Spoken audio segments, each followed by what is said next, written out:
I keep going back to last Monday night, watching the Wolfpack play at Cameron Indoor Stadium, the way they played, and thinking that team should be better, at least in the win column, and they're not. Cory Smith, Pack Pride, who made the trip and is getting up early. I don't know if this is early for you or not. I mean, it is after it's 9:30. I mean, that's ridiculous. You'd have to be like a college kid, although you're a lot closer to it than I am, to still be awake, still be asleep at 9:30. First of all, thank you very much for joining us all the way from Northern California. Am I crazy? Didn't we take something out of last Monday that there was some potential for this team? I'm stunned that we're sitting here with a 2-9 club. Yeah, no, I agree with you. Thanks for having me on, first of all. And it's not too terribly early here. I got up a little bit earlier, get a shower, and get ready for the day. So I'm rejuvenated, feeling great. But yeah, it's I did the same exact thing. And I mean, you watch the stretch of games. There was a stretch of about 5 or 6 straight games where NC State was losing. In losses, they lost games, but it was by almost a single possession every single time. And these last 2 games, against Clemson, against Cal, and both of them just came down. Obviously the Duke game got away from them at the very end, but these were 2 and 3 very winnable games for NC State against teams that were higher than them in the standings, and all of them just came down to, number one, consistency for NC State. You don't know who's going to be the most consistent player for you on a nightly basis. That happened to be Marcus Hill last night. He was down the previous 2 games. Dontrez Styles, who was your best player the last 2 games, goes 3 of 16 last night. So you just don't know who's going to be the guy on a nightly basis. And number 2, the fact that they're just not finishing games and not making shots down the stretch. Missed 10 of their last 12 shots last night in this game, and just couldn't find anything offensively for the last 7+ minutes, essentially. I just want to kind of clarify for people this, because you said the Duke game got away from them late. Yeah, I mean, the score did at the end. Yeah. With under 5 minutes, they're down 1. So, yeah. I'm not saying that I thought they were going to win that game, but they made Duke sweat. So I thought that performance, because they should have taken some confidence out of it, I thought that would springboard them. I mean, Clemson is, Clemson's good. But again, I thought State, it wasn't a blowout. State lost at home. And this game sort of got away from them in the second half, because I think the game was relatively close into the second half. I breezed through it today. But you're right about they don't have a go-to guy. Marcus Hill was the only guy in double figures. I thought the way Trey Parker played at Cameron that we would now see a steady diet of him. 16 minutes last night. Played okay for 16 minutes. Your thoughts? Yeah, and that's part of the one maybe larger criticism that I would have of Kevin Keatts right now. Obviously, a lot of this has to be, accounted to the players. Like we said, it's just a lack of consistency. You're getting open shots, but guys, shots just aren't falling. If there's one major criticism I would probably have of Kevin Keatts right now, would be just not consistently playing, some of the younger players they're stepping up for you. You go back to last night, Trey Parker had a really good game, 4 of 8 shooting overall. Yep. He was one of your bright spots out of maybe Ishmael Diouf, who was forced to play because Ben Middlebrooks was in foul trouble. You didn't have Brandon Huntley-Hatfield in this game. But, the criticism that I would have is the fact that you're not seeing consistent freshmen playing or consistent sophomores playing that have been contributing for you. Paul McNeil's had a stretch of pretty good games, at least, being a guy that can show you that he can potentially make multiple three-pointers in a game. NC State got 0 of that last night.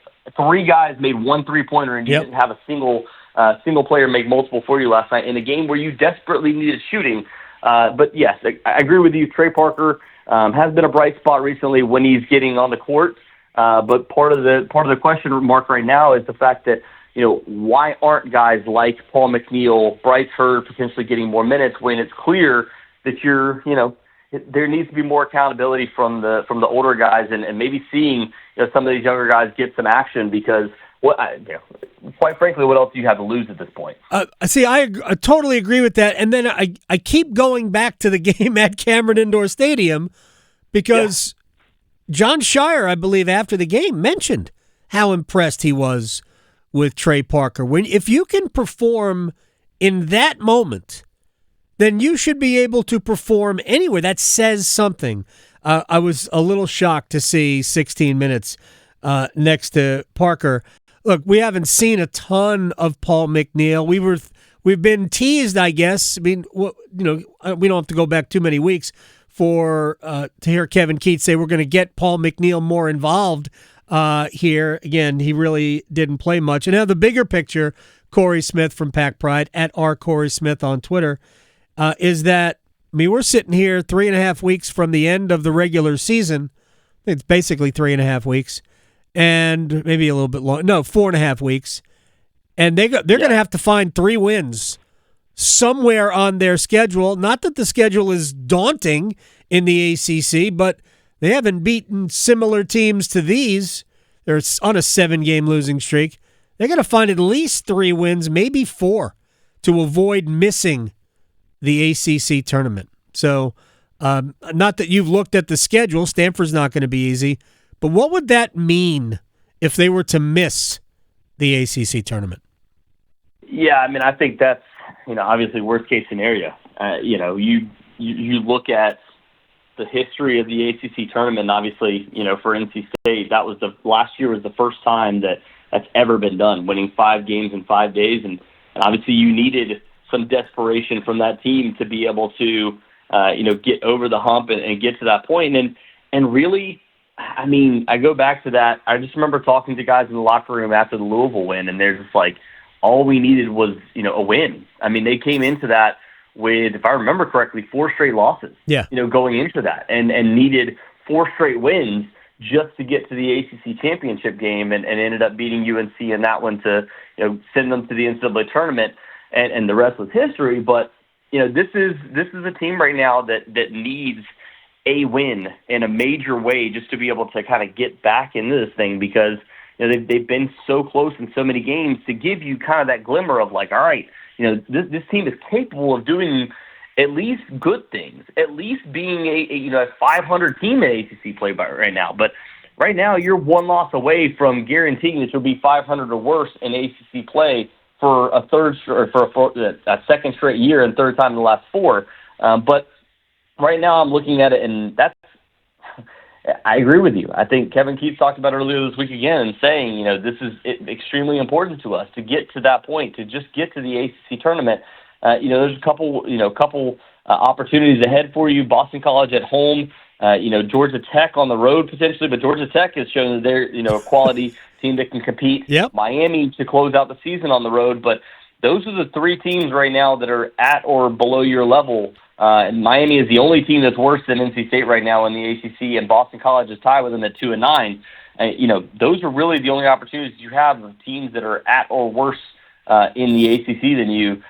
So they've got to find ways to get a win at Stanford, at home against Louisville, at UNC, at home against Wake Forest, on the road to Syracuse, at home against Pittsburgh. Those are the other games, and those are teams that have at least, been a winning program right now in ACC play, or, shown that they're competitive down the stretch. I think of, Georgia Tech. I think of Syracuse. They're not great teams, but they've been ultra competitive here recently in ACC play, with the exception of Syracuse against Duke. Obviously that was a blowout. So Cory Smith from Pack Pride is joining us. He's out in Berkeley. He'll be at the Stanford. You'll be at the Stanford game on Saturday, correct? Yes, sir. That's what a great trip. All right, before I let you go, and I just said a little bit ago, and I said before you came on, I mean, I think we know Kevin Keatts can coach. That's not really the issue here. But he's been here a while. It hasn't gained tons of traction with the fan base. And if they were to miss the ACC tournament, is it more damaging or is it just embarrassing?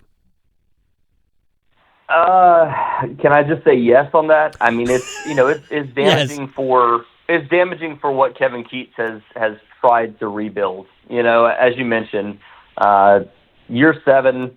Yes, you've had some good years. You've made the NCAA tournament. This first year, and obviously last year, and then the previous year. That's 3 out of 7 or 3 out of 6 years coming into this one, which is not great. But there's been reasons for a couple of the other ones. You really needed this year to, just make the NCAA tournament, be a good enough team, prove that, hey, we can be competitive outside of just a miracle run at the end. And this team has not been anywhere close to that. So it's damaging from that standpoint that if you were hoping to enter this offseason and be able to rebuild this roster again, which is what they're going to have to do, you're going to lose at least half of your roster because 6 players are already maxed out after this year as far as graduates or seniors, right? And you're not going to have them back.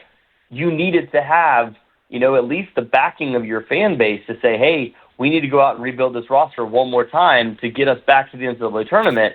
And you're, again, nowhere close. You're closer to being that 21-22 team that finished with the most losses in NC State history and potentially missing out on the first NCAA tournament or ACC tournament in NC State history than you are to even getting close to, above 500 right now.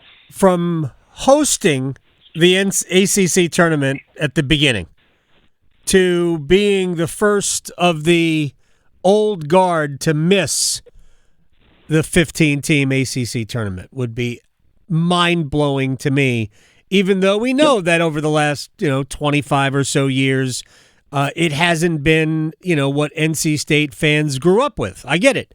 It's not been the same year in, year out. You're part of the mix at the top of the league like you were for most of the 50s, 60s, 70s into the 80s. I get it. It's not the same. It's not the same NC State for whatever the reasons are. But it would still be jarring, I think, to not be part of the ACC tournament. And I don't know if there's any if it leaves a mark that lasts for a while. Cory Smith. Enjoy the trip, man. I've heard there's wine country out there. I don't know if you're interested. Yeah.